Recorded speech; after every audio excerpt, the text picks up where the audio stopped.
In the wind-swept northwestern quarter of Sunderland, the stone bulk of Hylton Castle looms like a watchful sentinel over the centuries.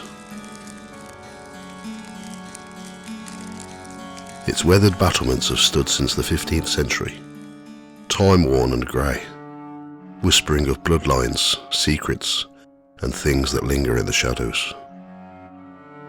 Among the castle's many legends, one tale has clung to the cold stone walls more tightly than the ivy.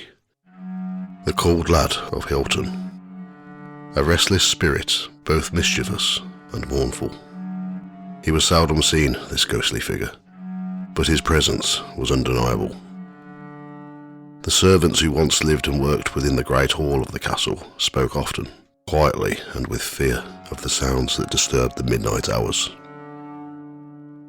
When the kitchen had been cleaned and all was left in perfect order, the silence would shatter with a cacophony of clattering pewter, shattering dishes, the wild, echoing laughter. The unseen hands would throw pots across the room, slam cupboard doors, and undo every ounce of care. But when the kitchen was left in disarray, plates unwashed, pots strewn haphazardly, the spirit would creep in and set everything right with eerie precision. Order or chaos, it mattered not. He would always come.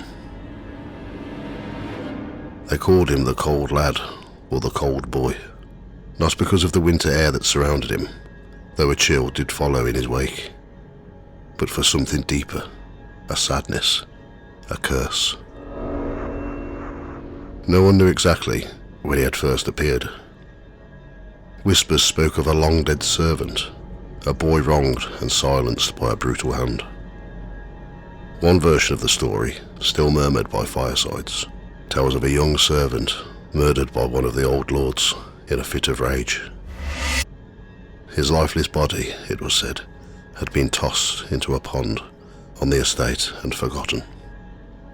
Forgotten, that is, until many years later, when the skeletal remains of a boy were discovered there, just as the tale had always warned. The law called it manslaughter, an accident by a scythe. The local folk weren't so sure. They saw in the Cauld Lad's mournful cries and nocturnal disturbances not the harmless antics of a brownie, but the anguish of a soul betrayed and left unburied in justice. Some believed him a brownie, a helpful domestic spirit, common in the cold corners of northern England.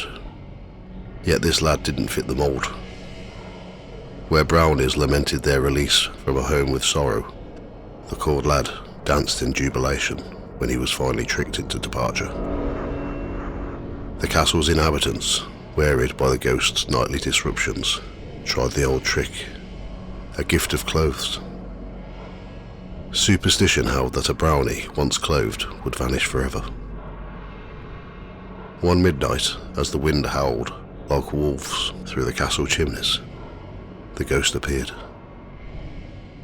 Those brave enough to peek swore they saw him, slight, childlike, and pale. He drifted silently toward the garments laid out for him, a cloak and a hood. He slipped into them with quiet joy, spinning and twirling, his feet barely touching the floor.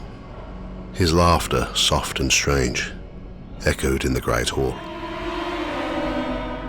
Then, as the first cock crowed in the distance, he paused, pulled the cloak tightly around himself, and whispered into the gloom.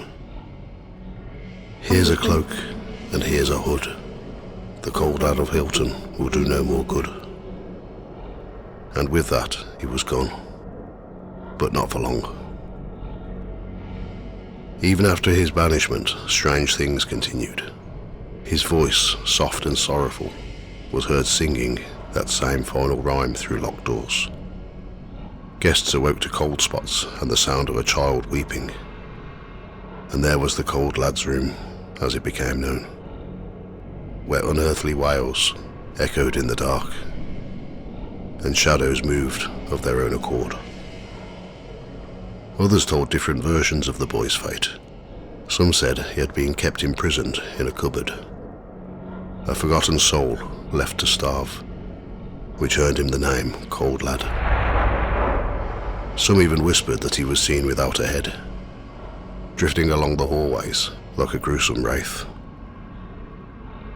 Others speculated that Cauld meant not cold, but cowed, a boy humiliated and shorn, his hair cropped short before his life was cruelly ended.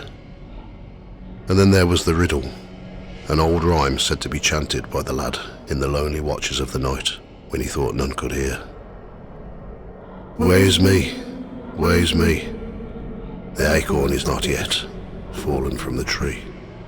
That's to grow the wood, that's to make the cradle, that's to rock the bairn, that's to grow a man, that's to lay me. He believed, perhaps, that the one destined to set his spirit free had not yet been born, that his weight would stretch on, beyond generations, and perhaps it still does. To this day, those who visit the castle speak of chills that come without wind, of phantom whispers, and of footsteps that echo where no one walks. Few dare to spend the night, fewer still brave the Cauld Lad's room after dark. For while he may have vanished from sight, the Cauld Lad has never truly gone. He's just waiting.